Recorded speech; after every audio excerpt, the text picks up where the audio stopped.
I hail from a very remote village in a beautiful place called Wayanad in Kerala. We had no electricity in my village, we had no roads in my village, and schools were miles away.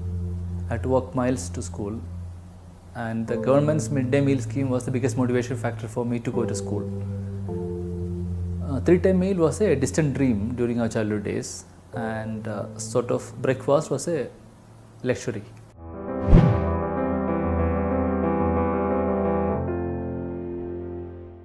I am Musthafa PC, CEO and co-founder of ID. We make world's best breakfast idlis, and we touch the life of million people every day with a healthy food.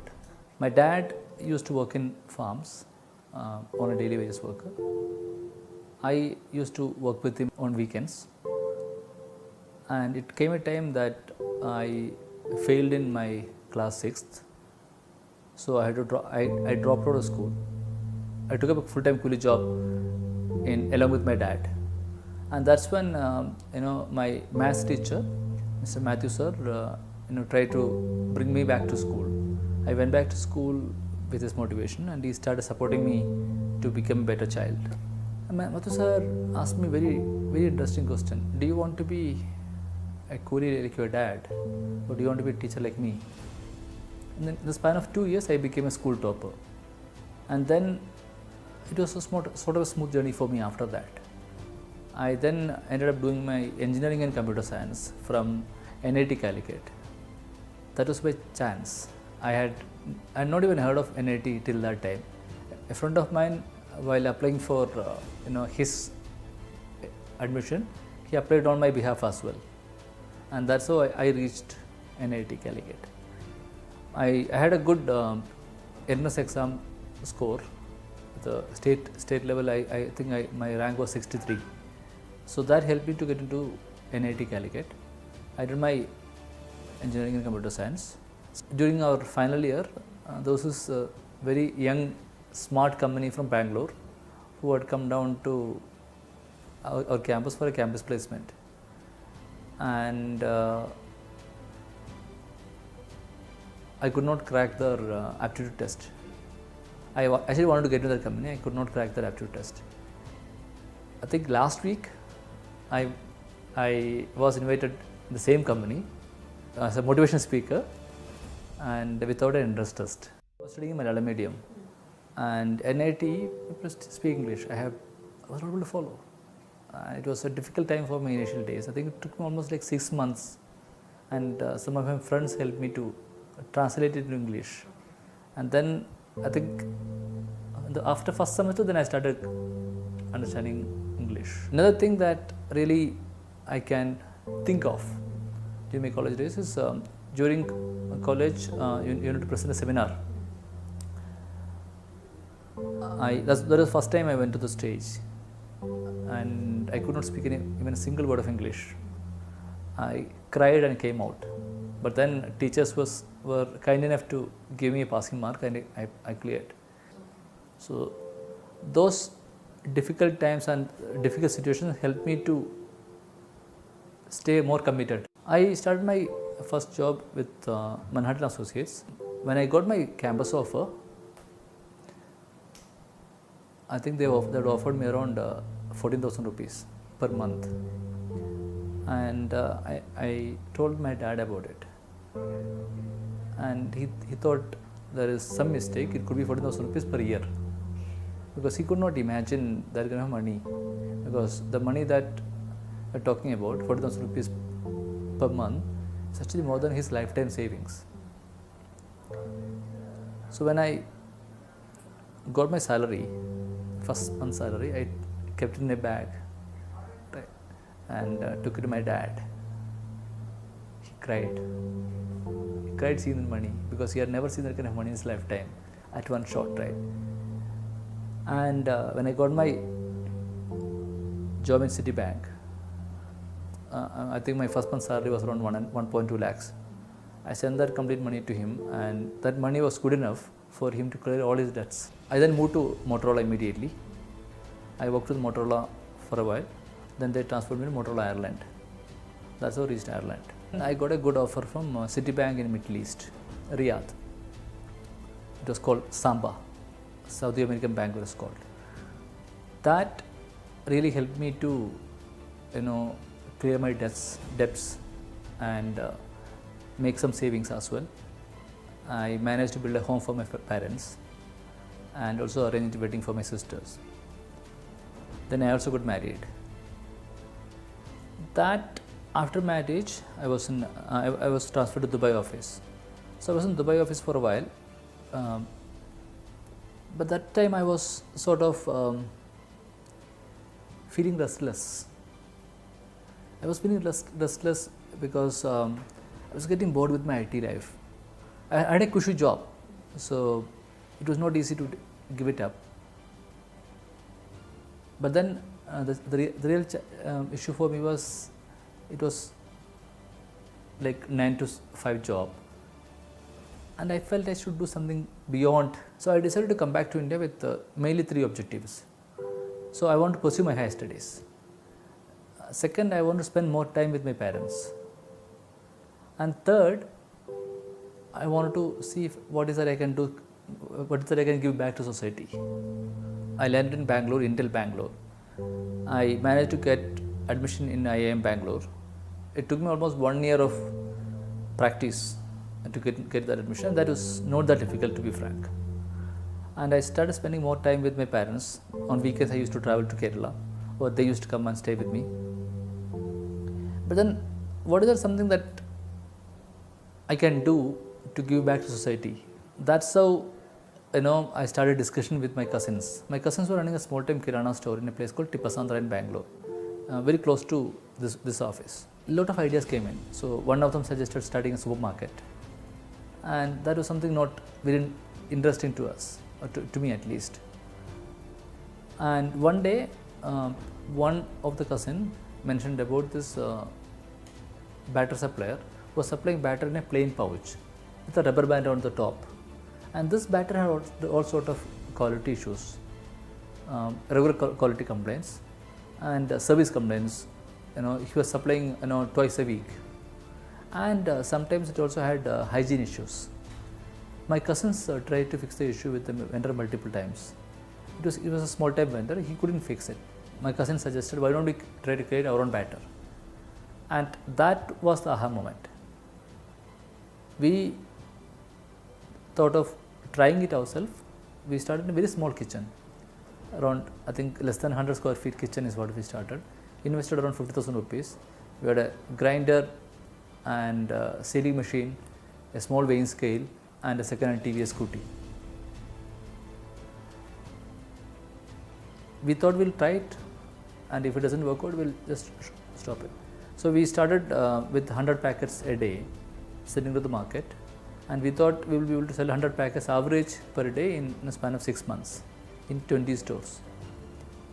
It took us almost 9 months to sell 100 packets a day. IIM helped me on 3 aspects. One, it made me a strategic thinker. Second, it gave me courage to quit my job.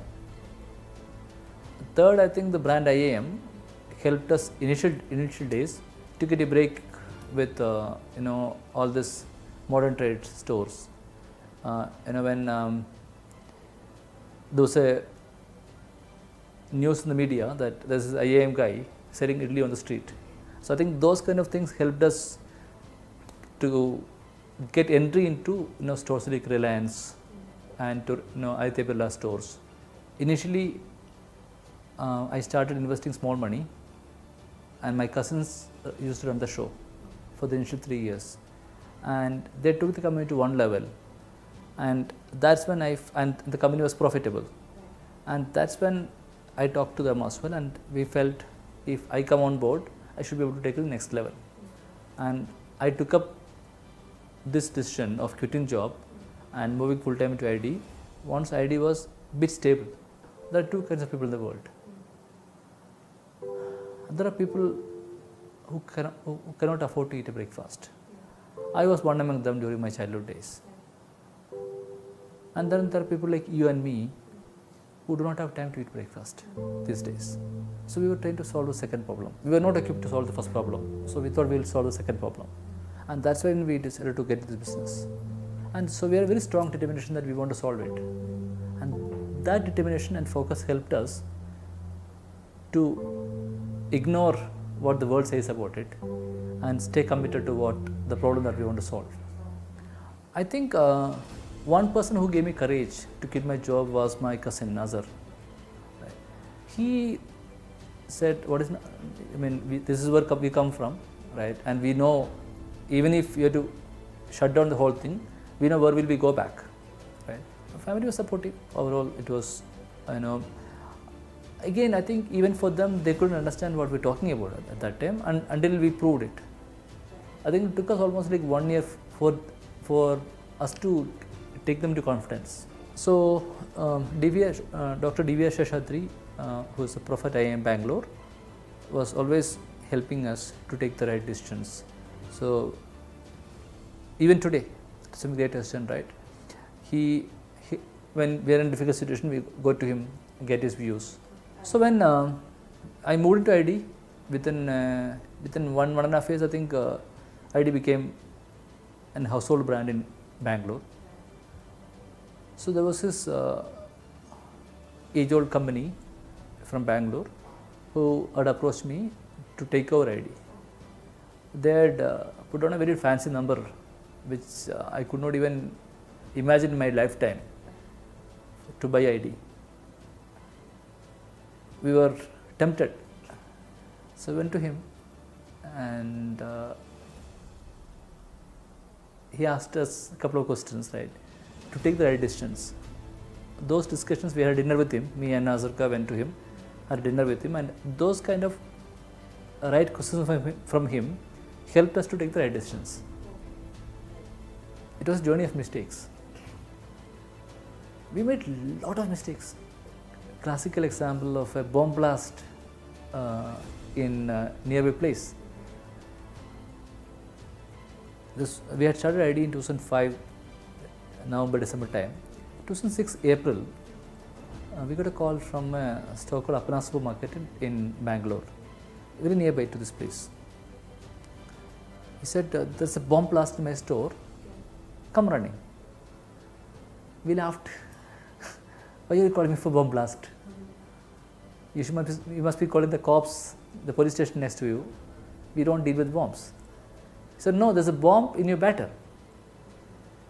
We again laughed. Bomb in the batter? How is that possible? Anyway, my cousin Shamsu and our first salesman Shafi rushed to the store. This was store manager who was very angry at them, was ready to hit them, said, go clean the fridge first and take back whatever leftover stock and go home. So my cousin Shamsu politely, managed to get a cloth piece, went ahead and cleaned the fridge first. And while he was cleaning the fridge, Shafi took a pack of leftover batter and went to the store manager. And store manager was sitting in a cash counter with a monitor in front of him. Very small time store. So Shafi was holding a pack of idli batter in his right hand and was trying to explain to him the quality of the batter, right? Shafi told him, "Sir, this is a great product, the great packaging. I use it regularly. We have been doing blah blah blah of them, right? Nothing happens." Before Shafi could complete, boom! This batter bag exploded. It exploded like a bomb blast. White batter on his face and on the monitor. I now leave it to imagination on what situation would have happened in the store after that. Why did it happen? During summer, batter ferments. It forms gas and the pack bulges, expands. Beyond a point, it explodes. It explodes like a bomb blast. We learned about the term called fermentation after this incident. We had no idea. That's why we built the business.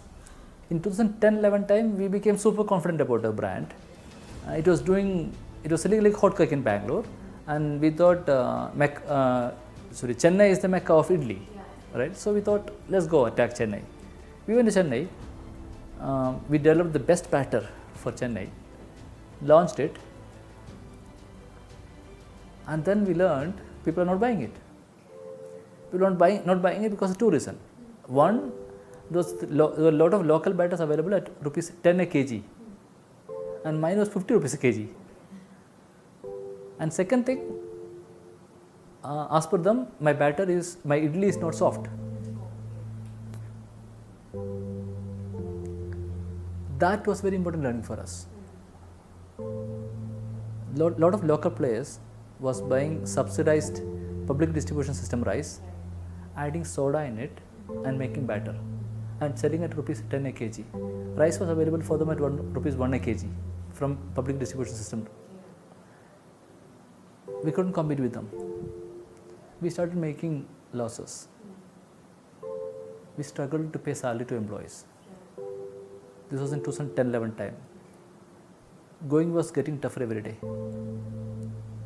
Some of the employees started complaining because salary delays, and almost 3 months we had salary delays. We were not able to pay salary to employees. So we had three options in front of us at that time. Option one was to follow local practices, which is buy public distribution system rice, add soda in it, and make fluffy batter. We don't want to follow this unhealthy, unethical business practices. Second option was to borrow money from the bank. Banks were willing to fund. Second option was to borrow money from the bank and sustain the business and pay salary to employees.